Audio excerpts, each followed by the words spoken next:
మన ప్రభువైన యేసుక్రీస్తు కృప, సర్వేశ్వరుని ప్రేమ, పవిత్ర ఆత్మ సహవాసం నిన్నతో ఉండుగాక.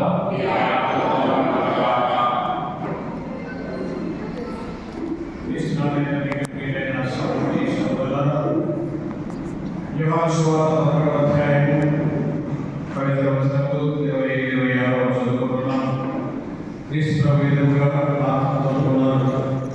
నేను పునరుత్థానమును జీవమును, నన్ను విశ్వసించువాడు మరణించినను జీవించును.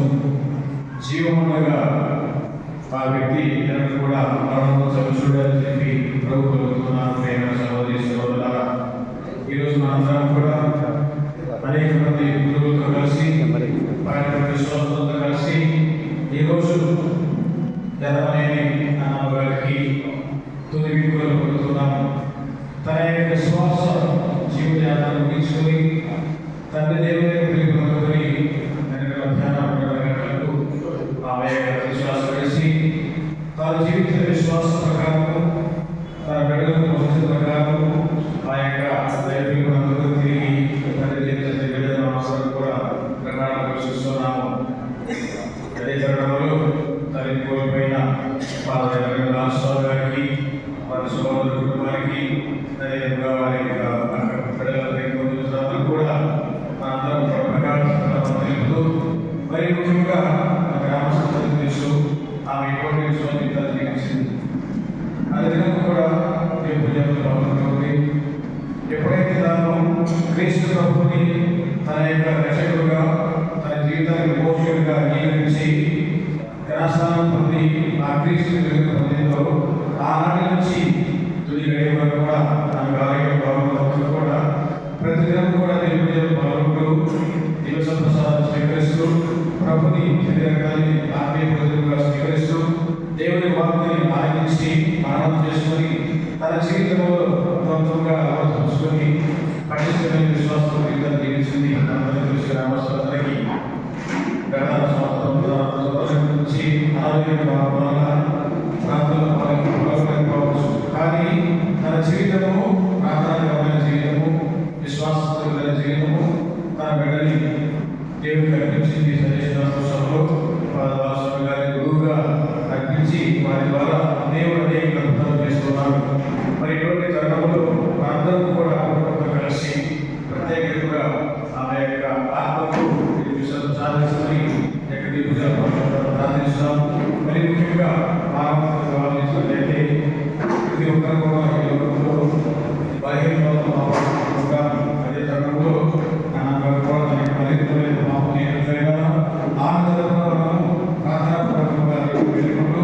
ఆమె యొక్క తప్పును మన్నించమని ఆమె జీవించిన విశ్వాసము ఈనాడు బోధిస్తున్నది. మనందరికీ తెలుసు, క్రైస్తవ విశ్వాసం బోధిస్తున్నది. మరణం అనేది మన జీవితానికి అందం కాదు, శాస్త్రం కాదు. మనకి బాగా గృహం ఉన్నది, క్రీస్తు ఏర్పాటు చేసిన నివాసం ఉన్నది. ఆ నివాసంలో చేరుకోవాలని తప్పకుండా మనము మరణం స్వీకరించాలి. మరణం ద్వారా మరొక స్వర్గీయ గృహంలోకి శాస్త్రంలో పెరుగుతున్నాం. అదే దేవులకు ఈనాడు సహోదరి అన్నాను కూడా తన యొక్క భౌతిక జీవితాన్ని ఉంచుకొని తన జీవిత విశ్వాస జీవిత ప్రకారము ఒక అడుగు ముందుకు వేసి తండ్రి దేవుడితో వెళ్ళి ఆ దేవుడితో కలకాల మధ్యకాలంలో ఆయన ముఖాము దర్శనం చేసుకొని ఆరాధన చేసి నుంచి కనపరచడానికి బోధిస్తున్నది. కాబట్టి దేవుని సహోదరి సహోదరుల మరొకసారి అందరూ కూడా అక్కడ విచారంలో కలిసి వారికి మనం ధైర్యం ఇస్తూ, ఓదార్పిస్తూ, ప్రాంతాల ద్వారా విభజన ద్వారా ఆమె మరొకసారి దేవుడు కనిపిస్తాం. ఆమె సాధించుకొని ఎక్కడికి పూజలు పాల్గొందాం.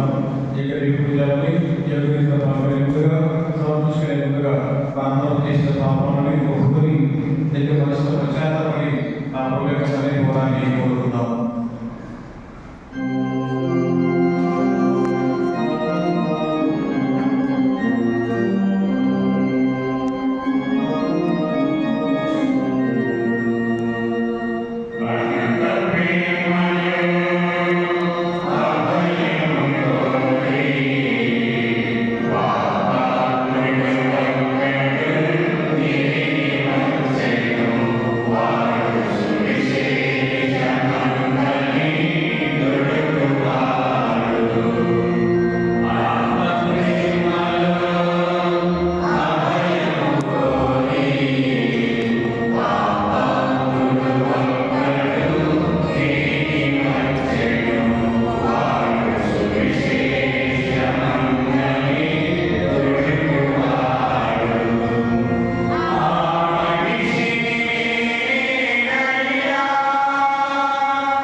ప్రార్థించడము. సర్వశక్తి కలిగితే మా సర్వేశ్వర, మీ కుమారుడు మా కొరకు మరణించి మరల జీవంతో లేచినని మా విశ్వాసం చాటుచున్నది. ఈ పరమరహస్యం ద్వారా క్రీస్తునందు మరణించిన మీ సేవకురాలైన ఎడమనేని అన్నమునకు అంతిమ దినమున క్రీస్తుతో పాటు జీవంతో లేచి ఆనందించు భాగ్యము ప్రసాదించమని మేము ప్రతిపాదించున్నాము. మీతోనూ పవిత్ర ఆత్మను కలిసి యుగయుగంలో జీవించు పాలించు మా ప్రభువు క్రీస్తు ద్వారా ఈ మనం చేయించున్నాము. ఆమేన్. గ్రంథము 19వ అధ్యాయము 1వ వచనము మరియు 23 నుండి 27వ వచనం వరకు. యోబు ఇట్లనెను, ఎవరైనా నా ఈ పలుకులను గ్రంథంలో వ్రాసి ఉంచినచో, లేదా వానిని ఊలితో రాతిపై చెక్కి పదిలపరచినచో ఎంత బాగుండును. నా విమోచకుడు సజీవుడుగా ఉన్నాడని, ఆయన కడల భూమి మీద నిలిచి తీరునని నేను ఎరుగుదును. నా దేహం క్షీణించిపోయిన ఈ శరీరంతోనే నేను ప్రభువును దర్శించును. నా నేత్రములు స్వయంగా ఆయనను చూచును. ఇది ప్రభువు వాక్కు.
సువిశేషంలోని భాగము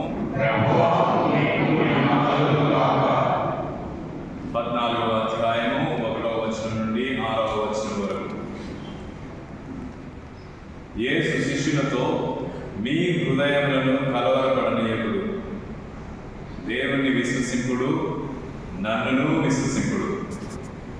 నా తండ్రి గృహమున అనేక నివాసములు కలవు, లేకున్నచో నేను మీతో నాకు చెప్పను.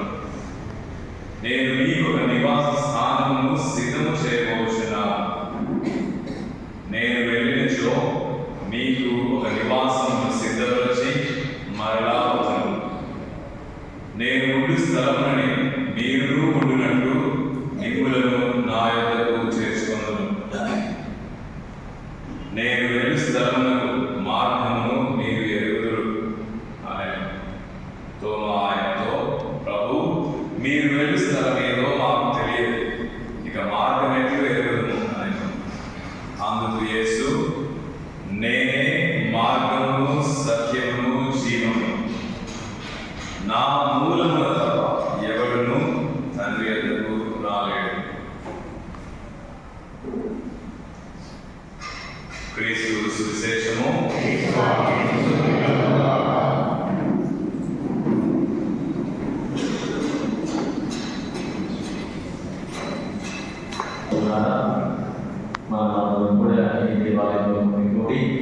మరణించిన సహోదరి ఎవరిని అనుభవలేక ఆత్మకు దేవాది దేవుడిని తెలిసిన నేర్చి ప్రారంభించడానికి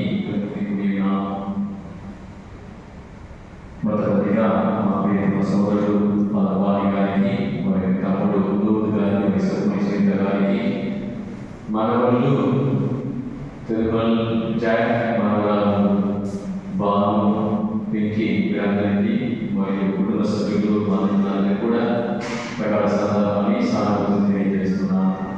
ఆ దేవుడు మరణించిన సహోదరుల గారికి నిత్య విశ్రాంతి దయచేయాలని విధి విడుదలలో ప్రార్థిస్తున్నాం.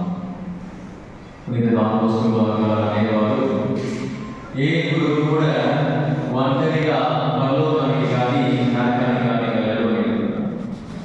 ఒకవేళ అందులో పవిత్రమైన గురువు అయితే కొన్ని వేల మందిని పరలోకం వైపు నడిపిస్తాడు. ఒకవేళ గురువు పవిత్రమైన గురువు కాకపోతే కొన్ని వేల మంది నరకానికి వైపు నడిపిస్తారని ఏ గురువు కూడా ఒంటరిగా పరలోకానికి కానీ నరకానికి కానీ వెళ్ళరు. అందుకే సైతం గురువుని ఎక్కువగా శోధిస్తూ ఉంటాడు. ఒక గురువుని మనం దారిలోని సైతం తీసుకెళ్ళాలనుకోండి, అతనితో పాటు కొన్ని వేల మంది అతను నరకాన్ని తీసుకెళ్తారు. కాబట్టి సామాన్య అంటే గురువుని ఎక్కువగా సైతం శోధిస్తూ ఉంటాడు. ఆ శోధనకి గురి కాకుండా ఉండాలంటే మాకు బలం అవసరం, ధైర్యం అవసరం, శక్తి అవసరం. మా బలం మాకు సరిపోదు. అందుకే మాకు మా తల్లిదండ్రులుగా తోడుగా ఉండి మా గురించి ప్రార్థన చేస్తూ ఉంటారు. ఆ నమ్మకం, ఆ బలం మాకు ఎక్కడ ఉంటుంది. మా తల్లిదండ్రులు మాకు తోడుగా ఉన్నాయి. ఈ జీవిత పోరాటంలో మాతో తోడుగా ఉండి మా కోసం దేవుని దగ్గర ప్రార్థన చేస్తున్నారని నమ్మకం ఉంటుంది. ఈనాడు వరకు అన్నమ్మ గారు మన బావి గురించి ప్రతిరోజు ప్రార్థన చేసేవారు. వారి జీవితంలో ఎప్పుడు కూడా స్థిరంగా ఉండాలని, ప్రామాణికంగా ఉండాలని, దేవుడితో ఉండి దేవుడి కోసం జీవించాలని ప్రార్థన చేసేవారు. ఇప్పుడు తల్లి అన్నమ్మ గారు ప్రార్థించున్నారు. కానీ మాకు ఇంకా ధైర్యం ఏంటంటే మరణించిన తల్లి గారు ఇప్పుడు దేవుడితో ఉంటున్నారు, పరలోకంలో ఉంటున్నారు. పరలోకం నుండి ఇంకా ఎక్కువగా దేవుడి సన్నిధిలో ఉండి వారి గురించి ప్రార్థన చేస్తున్నారని మా నమ్మకం. ఈ వారి ఇంకా ఒంటరిగా ఉండట్లేదు, కుటుంబ సభ్యులు ఇప్పుడు ఒంటరిగా ఉండట్లేదు. కుటుంబాని కోసం ప్రత్యేక వారి కోసం ప్రార్థన చేసిన తల్లి ఇప్పుడు దేవుడి గురించి ఎక్కువగా ప్రార్థన చేస్తుంది. ఆ దేవాలయ ఆశీస్సులను ప్రార్థన ద్వారా వారి లీడర్ మరియు కుటుంబ సభ్యులు అనుభవిస్తుందని మనం విశ్వసిస్తున్నాము. ఆ విశ్వాసంతో మనం కూడా ఈ దివ్యంలో ప్రార్థించుకుంటాం. పునీత అగస్త్యన్ గారు అనేవారు, ఓ దేవా, మా హృదయాలు సర్వమవుతున్నాయి నేను చేరేదాకా అని అంటున్నాను. మన హృదయాలన్నీ కోరికేంటంటే ఒకరోజు మనము దేవుని చేయాలి, దేవుడితో ఉండాలి, దేవుడితో చిరకాలం ఉండాలని మన యొక్క తపన, మన యొక్క కోరిక, మన యొక్క ఆకాంక్ష. ఈరోజు ఆ దేవుడు అన్నవారి యొక్క కోరికను, ఆకాంక్షను తీర్చున్నారు. ఆమెకు ఆ భాగ్యాన్ని దయచేస్తున్నారు. ఆమె ఏ కోరికతో, ఏ తపనతో ఈ లోకంలో జీవించిందో ఆ తపనను దేవుడు నెరవేర్చున్నారు. ఆ దేవుని పాటు నివసించడానికి, దేవుని ఎల్లవెల్లా స్థుతించడానికి, దేవుని యొక్క ప్రేమను, కరుణను నిండుగా పొందడానికి ఆ దేవుడు ఆయన వాటి ద్వారా ఆమె యొక్క అవకాశం దయచేస్తున్నారు. మనందరూ కూడా దేవునికి కృతజ్ఞతగా ఆలోచించుకోవాలి. మన యొక్క కోరికను తపన తీర్చేది దేవుడు మాత్రమే. అవకాశాన్ని ఆ దేవుడు వారి సహోదరి అనుభవాన్ని తెలియజేయాలి. కాబట్టి మనం అందరూ కూడా దేవుడికి కృతజ్ఞత ఆలోచించుకోవాలి. మరణం అంటేనే మనలో చాలా మందికి భయం. కానీ పౌలు గారు అంటున్నారు, మరణమా నీ విజయం ఎక్కడ, బాధ కలిగించే ముళ్ళు ఎక్కడని మరణాన్ని చూసి హేళన చేస్తున్నాడు. ప్రియమైన సహోదరి సహోదరులారా, విశ్వాసులు అందరూ కూడా మరణాన్ని చూసి భయపడకూడదు. మరణానికి కూడా పౌరులాగా హేళన చేయాలి. ఎందుకంటే పునరుద్ధాన క్రీస్తు మరణాన్ని, సైతాన్ని, పాపాన్ని జయించిన క్రీస్తు. ఎవరెవరు ఆ పునరుద్ధాన క్రీస్తు మీద విశ్వాసం తీరుస్తున్నారు వారందరికీ దేవుడు దయచేస్తున్న గొప్ప వరం ఏంటంటే మరణాన్ని జయించే వరం, సైతాన్ని జయించే వరం. ఆ వరాన్ని దేవుని యొక్క విశ్వాసంతో జీవించిన మన సహోదరి అన్నమ్మ గారికి కూడా దయచేస్తున్నారని మనం విశ్వసిస్తున్నాము. ఈ రోజు ప్రత్యేకంగా ప్రార్థిస్తున్నాం. ఆ దేవుడు అన్నమ్మ గారు తెలిసి చేసిన పాపాలు క్షమించి ఆమెకు ఆ దేవుడు చేసి వాగ్దానం చేసిన నిత్య జీవితాన్ని తెచ్చామని ఈ దేవుడిలో ప్రార్థిస్తున్నాం. పిత, పుత్ర, పవిత్ర నామమున ఆమేన్. Amen.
అన్నమ్మ వారి రక్షణార్థమై మేము మీ కరుణను అందించు దీనితో ఈ అర్పణలను సమర్పించుతున్నాము. మీ కుమారుడైన యేసు ప్రేమగా రక్షకుడని ఈమె దృఢంగా విశ్వసించండి. కావున ఈమె మేము కనికరముల న్యాయమూర్తిగా దర్శించు భాగ్యం ప్రసాదము మా ప్రభువైన యేసు ద్వారా ఈ మనవి చేస్తున్నాము. ప్రభు మీతో ఉండుగాక. మీ మనస్సులను హృదయములకు తెలుపుము. మన దేవుడైన ప్రభువుకు కృతజ్ఞత తెలుపుతాము. ప్రభువైన దేవా పావన సర్వశక్తి సర్వేశ్వర, మేము ఎల్లప్పుడూ చూడదు మీ కృతజ్ఞత వందనములు మా ప్రభువైన క్రీస్తు ద్వారా చెల్లించుట యుక్తము, న్యాయం, ధర్మము, రక్షణదాయకము. ఎందుకన మేమందరం మరణింపకుండా కొరకు క్రీస్తు ఒంటరిగా మరణించడం అంగీకరించాను. మేమందరం సదా మీ కోసం జీవించటకు వారు తన ప్రాణాలను త్యాగం చేసింది. కావున దూతల గాయకులతో ఏకమై మేము మేము స్థుతించడానికనగా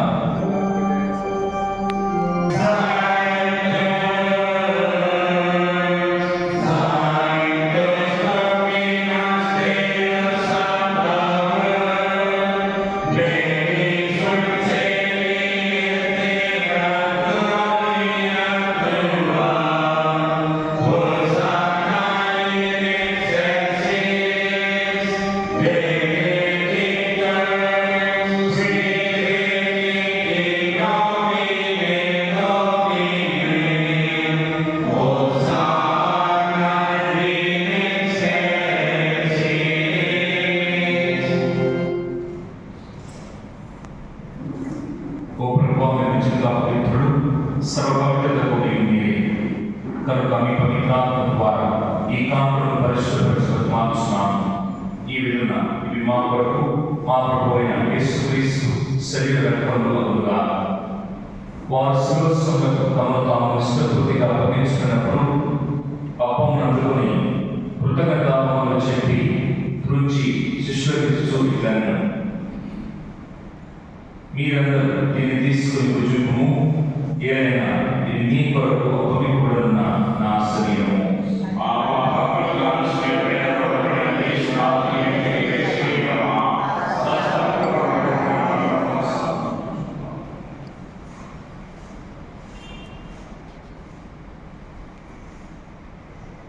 ఆపేటువంటి భోజనాలను పాత్రను అందుకొని మరలా మీకు కృతజ్ఞతాపములు చెప్పి శిష్యులకు చూపించాను. మీరందరూ దీన్ని తీసుకొని దీని నుండి పానం చేయు. ఏదైనా ఇది నూతన నిబంధన యొక్క రక్తపు పాత్ర.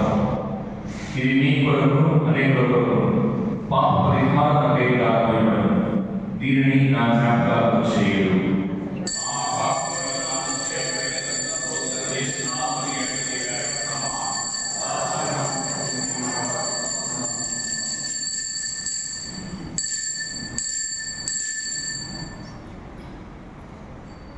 ఇది విశ్వాస రహస్యము.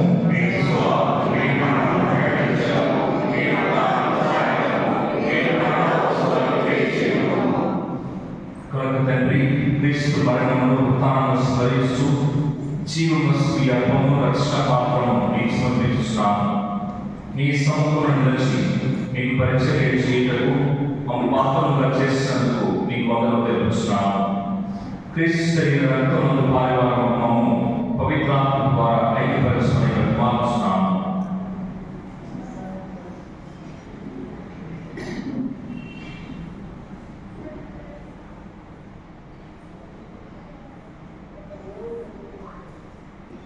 ఓ ప్రభువా, ప్రపంచంలో ధ్యానం చేసిన నీ శ్రీతులను జ్ఞాపకం మా ఫ్రాన్సిస్ జగద్గురువులను మా భార్య పిడాలని గురులతో పాటు మమ్మల్ని నీ ప్రజలు పరిపూర్ణం చేయము.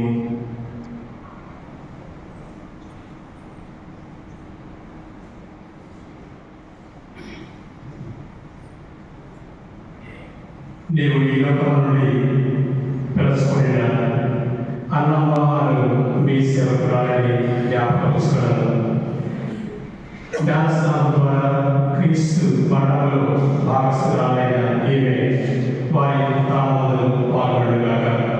అదేవిధంగా వృత్తాంతాల వ్యక్తులు చనిపోయిన స్వాక్యమను మీ సేవకుని స్మరించి మీ కంటే చనిపోయిన వారందరినీ కూడా జ్ఞాపకం ఉంచుకోవడం, వారి వెలుగు ప్రకాశంలోనికి చేర్చుకోవడం, మా అందరిపై దయ చూపి దేవుడి కంటే కృష్ణమనే మాతోనూ పునీత అపోస్తలులతోనూ ఆదరణి మీకు సేవ చేసిన జ్ఞానులందరితోనూ మాకు నిత్య జీవంలో భాగములు దయచేయము.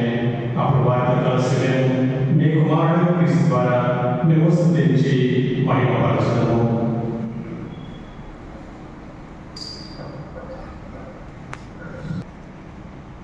క్రీస్తు ద్వారా క్రీస్తునందు సర్వశక్తి కలిగిన సర్వేశ్వర పవిత్రాత్మదైవమైన నీకు యుగయుగములు గౌరవం కలుగుగాక.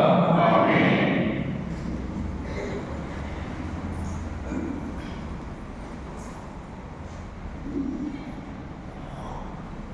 మన రక్షకుడు ఇచ్చిన పరమోపదేశం అనుసరించి కార్మిక సాహసంగము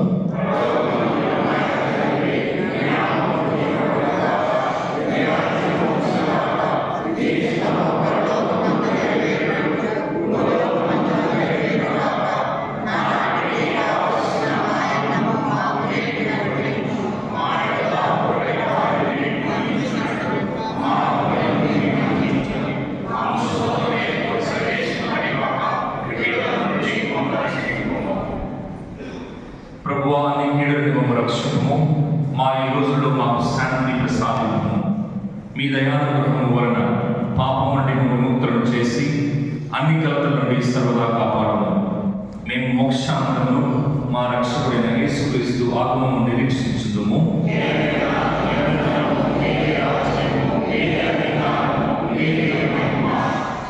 శాంతిని మీకు అనుగ్రహించున్నాను, నా శాంతిని మీకు ఇచ్చుచున్నాను అని మీ అపోస్తులతో వచించిన ప్రభువైన యేసువా, మా పాపములు లెక్కింపక మీ శ్రీసభ విశ్వాసం వీక్షింపుము. మీ చిత్త ప్రకారం మీ సభకు శాంతిని ఐక్యను అనుగ్రహింపుము. యుగయుగములు జీవించు పరిపాలించు ప్రభువా. ప్రభుని శాంతి ఎల్లప్పుడూ మీతో ఉండును గాక. ఒకరికొకరు సమాధానం తెలుపుకుందాము.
ఇదిగో సర్వేశ్వరుని గొర్రెపిల్ల, ఇదిగో లోక పాపమును పరిహరించు ప్రభు. గొర్రెపిల్ల విందుకు పిలువబడిన వారు ధన్యులు.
మా మఠం తరఫున అక్కడ ఉన్నటువంటి గురువులు, బ్రదర్లు, పిల్లలు, అక్కడ ఉన్నటువంటి సిబ్బంది, ఇంకా మాకు సహకరిస్తున్నటువంటి సహకారుల తరఫున మరణించినటువంటి అమ్మమ్మ గారి కుటుంబ సభ్యులందరికీ, మరి ముఖ్యంగా బాలస్వామి ఫాదర్ గారికి ప్రగాఢ సంతాపాన్ని, మా అందరి యొక్క ప్రార్థన సహాయం అవుతుందని చెప్పేసి మాట్లాడుతూ ఈరోజు జరిగినటువంటి యొక్క ఈ కార్యము దేవుడు నడిపించినందుకు దేవుడికి స్తోత్రం తెలియపరుస్తూ ఆ యొక్క కుటుంబానికి మా యొక్క ప్రార్థన తోడుగా ఉండాలని మాట్లాడుతూ దేవుడు అర్థాన్ని అన్నమ్మ గారి ఆత్మలందరికీ కూడా ఈ శోభ సమయంలో ఓట్లేవాలని దేవుడు ప్రార్థిస్తున్నాను. నేను కేవలం మా మఠ సభ్యులు మాత్రమే కాదు, కొన్ని సంవత్సరాలుగా ఈ కుటుంబంతో నాకు మంచి అనుబంధం ఉంది. 1996 సంవత్సరంలో కార్యక్రమం జరిగింది వారి కుటుంబాన్ని. అప్పటి నుండి నాకు సత్సంబంధం, తర్వాత మా యొక్క అనుబంధం ఎక్కువగా ఉంది. ఆ కుటుంబ సభ్యులందరితో కూడా నాకు చాలా చక్కని సంబంధం ఉంది. ముఖ్యంగా వారి అమ్మగారు, నాన్నగారు ఇద్దరు కూడా నాకు చాలా మందులు. నా దగ్గర నేను వరంగల్లో పెళ్లి చేసుకున్న నాన్నగారు కూడా కొంతకాలం వచ్చి నా సహాయం చేస్తాను. ఈ సమయంలో అమ్మగారిని మనం స్మరించుకొని ప్రారంభించిన సమయంలో నాకు తెలిసినటువంటి పాఠ్యంలో ఆమె చాలా సాధారణమైనటువంటి ఒక గృహిణి, ఒక మంచి భార్య, ఒక మంచి తల్లి, ఒక మంచి ఆప్తురాలుగా నాకు పరిచయం. అన్నిటికీ మించి దేవునిపై నమ్మకము, విశ్వాసం జీవించినటువంటి ఒక గొప్ప విశ్వాసం. ఎప్పుడు కలిసినా వయసులో చిన్నవాళ్ళం ఉంటున్నాకపోయినా కానీ తల వచ్చి ప్రార్థించుకుని అడగడం, ఆ తర్వాత మీకోసం నేను ప్రార్థిస్తున్నానని చెప్పడము, ఆమె ఉన్నటువంటి బాలయేసుపై కానీ మరీ తల్లిపై గారిపై, తర్వాత అంతరి వారిపై భక్తిని చెప్తూ ఉంటుంది. ఆమె శైలిలో విశ్వాసాన్ని ప్రకటిస్తూ, కొంత విశ్వాసాన్ని ప్రకటిస్తూ, స్వార్థ సేవ చేస్తూ, ఇరుగుతోటి వారికి, ఆమెని దర్శించినటువంటి వారికి ఆమె దేవుని సందేశం ఇవ్వకుండా వదిలిపెట్టారు. ఏదో ఒక మాట చెప్పి దేవుడి గురించి మాట్లాడారు. వాళ్ళు క్రైస్తవులు కానీ, క్రైస్తవులు కానీ, ఆమె కంటే పెద్దవాళ్ళు కానీ, చిన్నవాళ్ళు కానీ, ఆమె కంటే ఎక్కువ చదువుకున్న వాళ్ళు కానీ, లేదా ఎవరైనా కానీ ఆమె నిర్భయంగా తన విశ్వాసాన్ని ప్రకటించి తనకు తెలిసినటువంటి సువార్తను ప్రకటిస్తూ ఉంటుంది. ఇది గొప్ప సేవ. యేసు ప్రభు ఉద్దేశించి మనందరికీ ఇచ్చినటువంటి ఒక మంచి ఆదేశము, మీరు వెళ్ళి స్వార్థను ప్రకటించడానికి. ఈ సమయంలో ఆమె కోసం ప్రార్థిస్తూ మరణించినటువంటి ఆమె వారి కుటుంబంతో పాటుగా ఆమెకు పరిచితులైనటువంటి అందరికీ కూడా తాను ఒక మంచి ఆదర్శంగా, ప్రోత్సాహంగా జీవించింది.